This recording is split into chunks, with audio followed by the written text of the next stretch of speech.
Salut à tous, comme vous le savez, FarmSpot, c'est un podcast dans lequel Jay et moi, on parle de tech, de business, de Web3, de NFT, de crypto, parfois un peu de philo, parfois même un petit peu de politique. Mais c'est avant tout une communauté composée de membres qui build, donc c'est-à-dire qui construisent des projets dans le Web3. Alors, on s'est dit que c'était une bonne idée de leur donner la parole pour qu'ils viennent nous présenter à nous et vous présenter à vous leurs projets. Ce sera une série de petites interviews de 10-15 minutes de long dans lesquelles les membres de la communauté viendront présenter leurs projets. On espère que ça va vous plaire. Laissez vos commentaires et si ça vous donne envie de nous rejoindre, on vous attend avec grand plaisir. À bientôt. Hello Jai, hello Mathieu. Alors, toujours dans cette série, qu'est-ce que les gens de FarmSpot fabriquent chez FarmSpot et en dehors de FarmSpot lié au Web3. Et pour ça, on est super content d'accueillir aujourd'hui Mathieu. Mathieu qui était un des premiers à collectionner notre NFT. Il fait partie de la première cohorte des gens qui ont acheté notre NFT, donc des vrais believers qui ont payé au moment où l'Ethereum était assez haut, contrairement à ceux qui arrivent en ce moment, qui profitent des soldes. Et Mathieu, il a une histoire particulière dans le Web3 qui va vous raconter. On peut commencer d'ailleurs directement. Donc aujourd'hui, juste pour faire court, Mathieu, il travaille avec Ben sur Neoland. Mais avant Neoland, il faisait plein d'autres choses. Et maintenant, chez Neoland, il fait plein de choses différentes. Mais je trouve ça intéressant que tu partages d'abord comment tu es rentré dans le Web3 Ouais, et comment tu as rencontré Ben et qu'est-ce que tu fais aujourd'hui avec Ben. ouais, carrément. Tout d'abord, merci beaucoup les gars pour l'invitation, ça fait super plaisir. Je tiens aussi à Ben voulait s'excuser, du coup il pourra pas être là pour ce petit call parce qu'il est actuellement sur New York pour lever des fonds. Mais voilà, donc comment j'ai découvert le Web3? Moi je suis tombé dans les cryptos le cycle précédent, donc 2017. Voilà, je me suis un peu comme beaucoup de personnes aussi, j'ai pris pas mal de distance une fois que j'avais perdu 90% de mon capital. Hmm. Et en fait, j'ai réentendu parler d'Ethereum avec Ethereum 2.0, The Merge, etc.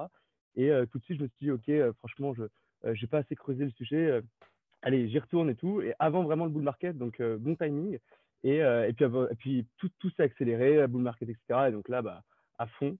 Et voilà, mon frère que vous connaissez aussi, du coup, et en fait, on s'est un peu tous les deux à ce moment-là remis à fond dedans. Et donc, on se partageait beaucoup les infos. Et en fait, à deux, on allait beaucoup plus vite. Moi, j'étais vachement DeFi. Max m'a parlé tout de suite des NFT, alors que je connaissais très peu. Et donc, en fait, on faisait un mix comme ça d'informations. Et du coup, on allait très vite ensemble. Et donc, voilà. Et puis, il m'a aussi parlé, du coup, il me dit, voilà, j'écoute un podcast en ce moment, faut que tu l'écoutes, ça s'appelle FarmSpot, tu vas voir, c'est trop cool et tout. Donc, j'ai commencé à vous écouter comme ça grâce à Max.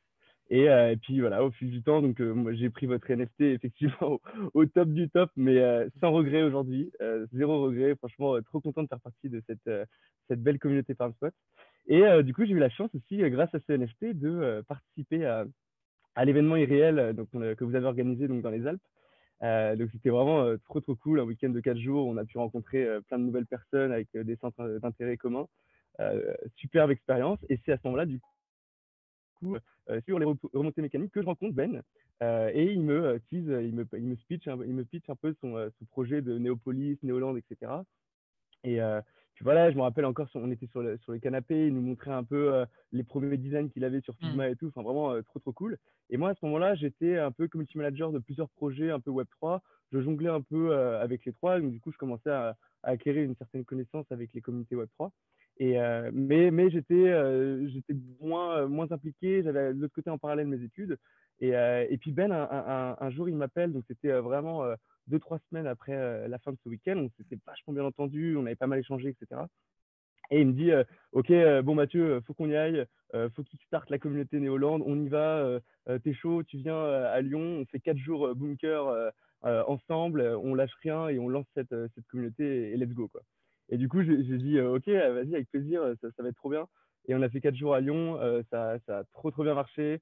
On a fait plein d'activités sur 4 jours, c'était vraiment trop cool. Et on a lancé officiellement, du coup, la communauté Néolande. Et puis, tout de suite après, on s'est dit, OK, il y a quelque chose à faire ensemble. On s'entend trop bien. Le projet, moi, il me plaît. Je vais être beaucoup plus libre. Donc, let's go, quoi. Et donc, du coup, j'ai pris le lead un peu de la communauté Néoland. Et depuis maintenant 2 mois et demi, même 3 mois, que Neoland, donc full-time Neoland et community lead du coup chez Neoland. Génial. Donc voilà, avec plein de steps, mais du coup ça, grâce à vous les gars, comme quoi cet événement irréel, cette communauté que vous créez autour de FarmSpot, ça permet aussi de se rencontrer, tisser des liens et puis même travailler ensemble. Et je ne suis pas le seul cas, donc Ouais. ça montre Et à quel Ouais, point que c'est puissant, quoi. mais surtout grâce à toi, surtout grâce au ouais, fait que tu te sois dit, vas-y, ce mec-là, quand il me fait la proposition d'aller avec lui à Lyon, je dis Ouais, oui, sans trop me prendre la tête, voilà, et de montrer que tu avais la dalle, quoi. Donc c'est surtout grâce à c'est toi. ça. Euh, François, tu voulais enchaîner sur une question? ouais. Du coup, aujourd'hui, Néoland, où est-ce que vous en êtes? Ouais. On va parler, si tu veux, juste de la communauté que tu connais bien. Si tu veux parler d'autre chose, n'hésite pas à te lancer. Mais sur Néoland, où est-ce que tu en es justement aujourd'hui d'un point de vue community? Comment est-ce que tu as bootstrappé les débuts? Alors, on sait que c'est probablement une des premières fois qu'un jeu Web 2 passe sur le Web 3. Donc, probablement que tu as pu utiliser des leviers avec la communauté existante. Comment est-ce que tu t'y es pris? Comment est-ce que tu as découvert vraiment comment on build une communauté dans le Web3 de façon pérenne? Ça nous intéresse d'en savoir plus. Ouais, ouais, complètement. Bah, t'as raison. On avait du coup une grosse communauté sur Neopolis, donc le jeu mobile, Mm. qui est déjà présente, avec laquelle du coup on a pu vraiment la pousser pour les faire rejoindre sur Neoland. Et ça a été un levier qui est vraiment très puissant, que les autres projets en Lit Web3 n'ont pas. Mm. Et ça, du coup, ouais, c'est vrai qu'on s'en est beaucoup servi. On allait chercher dès le début, tout de suite. On a fait des activités sur Neopolis pour les faire venir sur Neoland. Et ça, tout de suite, on a réussi à ramener quelques milliers de personnes en très peu de temps qui nous faisaient déjà confiance avant parce que voilà, on avait délivré le produit Neopolis et ils étaient totalement fans. Et du coup, ils se sont dit, OK, il y a un nouveau jeu, je vais être le premier. Et donc, du coup, gros effet de levier avec cette Mm. communauté. Et au fur et à mesure, du coup, gros travail également d'éducation, parce Mm. que la plupart de la communauté Web 2 de Néopolis connaissait mal le secteur. Donc, pour moi, j'ai pris un plaisir du coup de voilà, prendre du temps avec la communauté le soir pour expliquer un peu les dangers, mais aussi les opportunités que le Web 3 peut nous apporter. Et du coup, voilà, on a commencé à les faire venir petit à petit comme ça, donc un flow constant. Euh, et puis après, j'ai commencé avec l'équipe communauté à activer plein d'autres tools qu'on utilise beaucoup plus dans le Web3, donc des tournois d'engagement communautaire. Et ça vraiment, c'est une grosse fierté parce qu'on a fait quelque chose, une expérience grosse qui est vraiment trop cool, donc le NeoQuest. Euh, et, Explique un euh, peu ce que et, c'est. et- Ouais, ouais, bien sûr. Du coup, moi, je fais partie pas mal de communautés aussi Web3 depuis un petit moment et j'ai découvert du coup tous un peu ces tournois de quête communautaire qui sont organisés autour d'un projet voilà, pour accélérer un peu les communautés et faire grossir le projet. Et du coup, je me suis dit, OK, il faut absolument qu'on fasse ça. Là, on s'approche du Mint, donc de LandPass, donc c'est le Mint LandPass France. On a un gros mountain sur notre Discord. Il faut qu'on l'utilise. On va organiser un gros tournoi de NeoQuest. Donc, j'ai regardé un petit peu les produits qui se faisaient. Et à l'époque, je me rappelle avoir contacté c'était Crewfree qui Mm. proposait ce genre de service et qui continue à proposer ce genre de service. Et c'était encore bêta. J'avais demandé les accès et tout. L'équipe trop cool. Ils m'avaient filé les accès, donc j'avais pu un peu diguer un peu leurs produits qui était vraiment très cool. Et pour moi, il manquait un élément, c'était à interagir du coup avec les quêtes Twitter et les faire rentrer du coup dans notre dashboard, dans notre leaderboard, etc. Et donc, il manquait juste ce petit point-là. Et chez Neoland, du coup, on a la chance d'avoir des développeurs spécial Discord qui sont trop cool et qui sont très très forts et qui nous permettent en fait de permettre à la communauté de rester sur Discord et de créer en fait des bots qui pourraient justement remplacer les produits qui sont disponibles ailleurs. Et donc, du coup, je me suis dit, OK, bon, on va le faire nous-mêmes. OK, gros défi, mais je pense qu'on peut le faire. Et en quelques semaines, on a réussi du coup à créer le NeoQuest. Donc, le NeoQuest, du coup, c'est un tournoi d'engagement communautaire où la communauté pouvait s'engager à travers différentes quêtes, donc que ce soit sur Discord ou sur Twitter, pour justement gagner des points et faire parler du projet. Et ça a très bien marché. Et donc, il y avait un leaderboard, on a même fait un site internet pour l'occasion avec des beaux designs. Les gens pouvaient Mm. se connecter, leur Twitter, leur Discord, ça allait chercher les calls sur Twitter. Enfin, c'était vraiment optimisé, Poussé. c'était Mm. génial. Et en fait, on s'est dit avec Ben, on s'est regardé, on s'est dit, mais OK, là, ce qu'on a fait en quelques semaines, ça pourrait être un produit qu'on pourrait qu'on pourrait vendre, je suppose qu'il allait Vendre, dire. je sais pas. Non, et on voit qu'il y a plein de produits qui développent. Je me dis, mais c'est incroyable, quoi. Enfin, Ouais. et ça, franchement, c'est l'équipe, une équipe très jeune, mais qui est vraiment, eux, ils sont full Discord et ils font que du Discord, ils font que du développement de bots sur Discord et ils ont réussi à tout faire sur Discord, connecté avec Twitter et tout. Et ça, franchement, c'est une grosse fierté de ce lunch franchement, voilà, c'était vraiment trop cool. Et là, on prépare du coup un nouveau lunch potentiellement pour l'été. Et donc, on a appris, on a encore plein d'autres choses qu'on veut rajouter Mm. pour compléter ce NeoQuest. Et potentiellement, à la fin, on aura peut-être un produit final qui sera vraiment optimal, qui tournera tout seul automatiquement, quoi. Donc vraiment Génial. trop cool. Ok, j'adore, parce que je trouve que tu es un individu qui est très optimiste. Ça fait du bien de voir des mecs comme toi qui prennent les défis avec bras le corps, mais avec le sourire et l'optimisme et vraiment la confiance qu'on peut y arriver. Ouais. Ça fait du bien. Au-delà de cette petite remarque douce et pleine d'amour, on va dire, qu'est-ce que, où est-ce que vous en êtes aujourd'hui d'un point de vue... vous êtes combien sur la communauté Néolande? Alors, sur Néoland, on est 10. Mais en fait, on interagit aussi avec la communauté Néopolis. Et là, ils sont beaucoup plus. Tu as les modérateurs Hmm. in-game, les modérateurs Discord, etc. Nous, pour l'instant, on a des modérateurs. La plupart de nos modérateurs sont sur Discord. Et on fait grossir du coup cette équipe de modération pour préparer d'autres marchés. Parce que c'est vrai qu'essentiellement aujourd'hui, Néopolis, il y a beaucoup, beaucoup de Français. Sur Néoland, on sait qu'on a beaucoup, beaucoup de Français, mais on risque de grossir et d'aller chercher du coup une communauté internationale. Et donc, du coup, on prépare les équipes pour accueillir Hmm. cette communauté. Et donc là, on est 10. Et au niveau des étapes, voilà, nous, donc on a vendu, on a fait le mint des Land Pass. Donc en fait, c'est des tickets qui vont te permettre de claim des Néolands donc sur notre jeu, qui sont des terrains virtuels sous forme de NFT. Et donc tout a été vendu, c'était en avril, en 7 minutes, en collaboration avec Fractal. Et là, aujourd'hui, on est sur le développement du coup de la DApp. On est en train de finaliser les derniers détails qu'on est en train de construire aussi avec la communauté. Et ça, c'est vraiment aussi trop cool. Hmm. C'est qu'on permet, en fait, on est super transparent avec la communauté. On les update tout le temps. Là, tu vois, récemment, on fait un post par semaine où on explique où on en est sur la DApp, qu'est-ce qui a été fait, qui est en progrès et qu'est-ce qu'il va faire. Et comme ça, on évite toutes les questions, ça sort quand, etc. Parce qu'ils voient, en fait, et ils se sentent aussi impliqués dans le développement. Ils nous font des retours, des suggestions. Récemment, on a ajouté une feature de la DApp qui venait d'une suggestion de la communauté. Donc, ils se sentent vraiment reconnaissants et ils se sentent Hmm. impliqués dans le projet.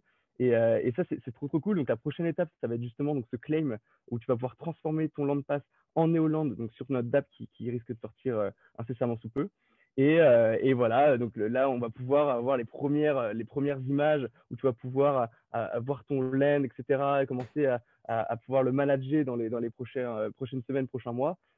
Et du coup, en parallèle, on continue du coup à ouvrir le monde petit à petit, d'autres pays. Et là, du coup, on essaye de voir quel autre pays on pourrait ouvrir, tout en communiquant avec la communauté. Et on va choisir ensemble, du coup, quel pays et quelle communauté ils veulent accueillir. Génial.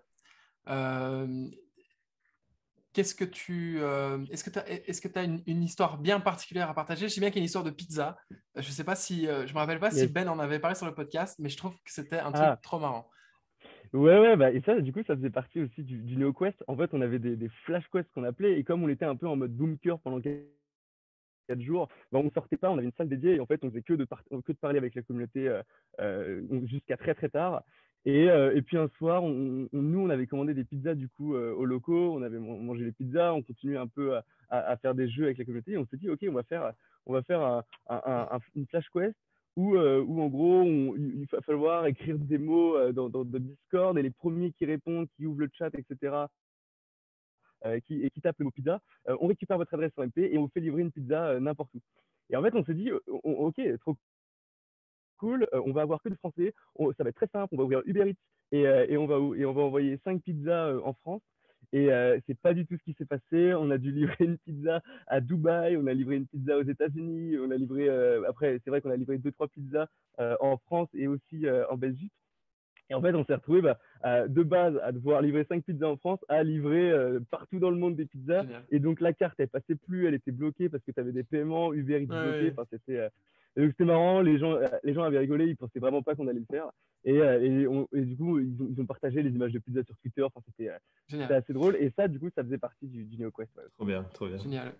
On va terminer là-dessus parce qu'il faut enchaîner avec Ouais. avec Ouais, bien avec le sûr. prochain Get Farm Spot. Je trouve ça génial, cette viralité qui est vraiment construite, euh, non pas top to bottom, mais bottom to top, via toute votre expérience Discord Néoland. Il y a vraiment des leçons à en faire.